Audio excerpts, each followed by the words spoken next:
各位觀眾朋友，今日帶條靚片俾大家，可以欣賞下呢個海景大平層。我哋鏡頭咧往呢邊睇，呢個景觀咧真係好寫意嘅。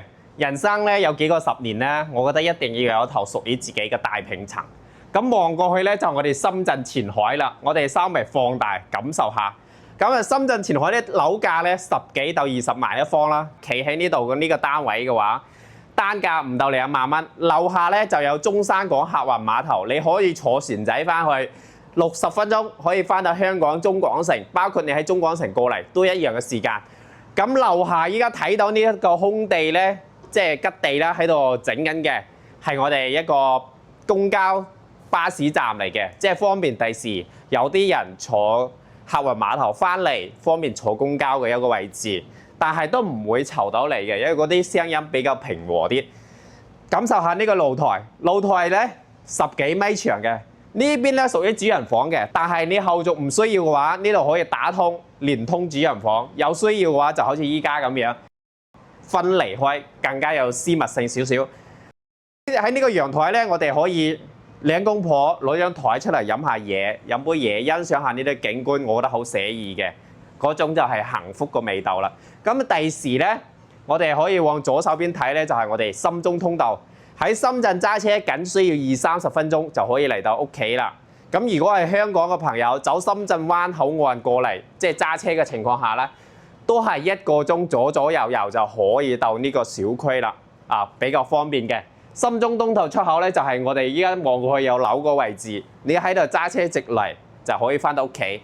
咁馬鞍島咧，呢個屬於中山馬鞍島嘅南部啦，分南北嘅。南部咧商業氛圍更加濃厚啲，更加方便啲。樓下望落去嗰啲咧係公園嚟嘅咋。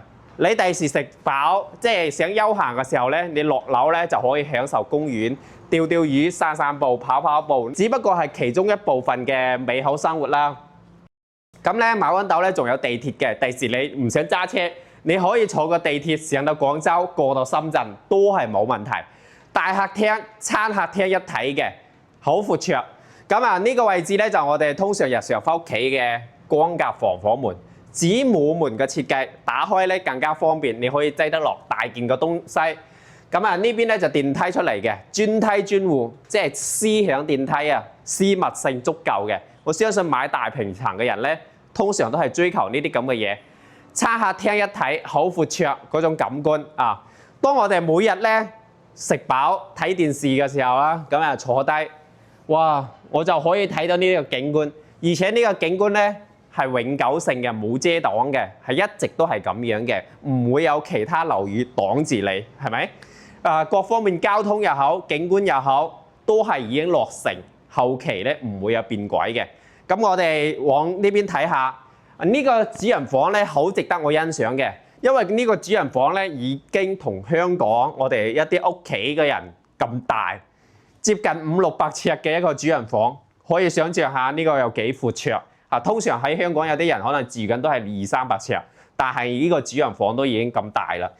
有一個專屬嘅露台，呢個露台咧係啱先喺另外一邊睇過嚟嘅位置。你喺露台可以散散心、抽支煙，甚至咧你有啲嘢諗唔通嘅時候，出去露台攞杯嘢、飲支紅酒，思考下應該點做，係咪？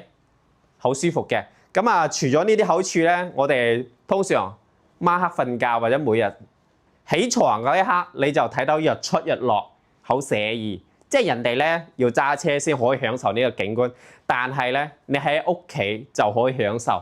我覺得呢個 OK 嘅，係啊。呢邊嘅話就係我哋日常嘅一個沖涼房，可以感受下呢個沖涼房真係大啊，相當於人哋嘅一間房咁闊綽嘅主人房。呢邊仲有乾濕分離嘅 ，OK。咁呢邊咧就係我哋一個女士化妝同埋衣帽間，可以感受下呢個空間 ，OK。睇完呢邊咧，我哋整體再往呢邊睇下個餐客廳，因為個廚房咧。你可以一家人一齊喺度煮飯都 OK 喎，好闊㗎喎。咁有個明窗，你喺度一邊洗住嘢，即係一邊喺度煮飯，就可以望住出邊嘅景觀啦。嗰度有冇塞車啊？哇！有人釣魚啊，咁都可以感受得到，係咪？包括呢啲櫃、電器都有齊晒㗎啦。呢個位嘅話，仲可以放得落去雙門大冰箱，夠闊㗎啦。OK， 我哋睇埋其他房，因為呢間大平層嘅話就建築面積249方，但係計翻香港嘅話大概係2600尺度咁樣。呢個洗手間嚟嘅，過嚟呢邊咧就係一個兩間房啦，一間書房，一間係客房，有洗手間嘅，甚至你有需要嘅話改為透間都可以。因為目前已經有2個透間啦，如果你改埋呢個有3個透間。咁喺呢個咧，我覺得比我哋長者住或者父母住咧更加舒服啲，因為出邊咧望住咧係我哋一個小區園林嗰個綠化係好舒服嘅。OK， 咁啊睇完咧，我哋睇埋書房，呢個有個細細地，即係屋企人口冇咁多嘅情況下咧，可以做書房；如果人口多嘅時候，可以做一個客房。呢個都係透間嘅設計。我哋呢邊咧係有衣帽間嘅，即係可以放落衣櫃嘅，有洗手間，係透間嘅設計，好闊落㗎。你甚至可以放得落去2.2米嘅大床。咁喺床嗰度咧，好多人咧真係要咩嘢？但係我每日起床瞓醒，我又可以睇日落，又可以望住啲景，我覺得好寫意。OK， 咁如果有興趣睇呢啲咁嘅大平層，可以 WhatsApp 或者留言俾我。我哋已經將嗰啲樓盤嘅資料同埋視頻已經整理好㗎啦，有需要嘅話可以 send 俾你參考下。如果想喺中山揾啲大平層，特別係冇遮擋嘅，不妨安排過嚟望一望呢一間。因為馬鞍斗裏面咁多個大平層嚟講，我係俾呢隻嘅，因為佢真係好靚仔。隔離其他嗰啲啊，會同你講，我哋有2本證㗎，要打通㗎點樣？但係呢個1本證更加流通性更加好。甚至你各方面咧，嗰個客廳啊，係好多盤裡面係俾唔到你嘅。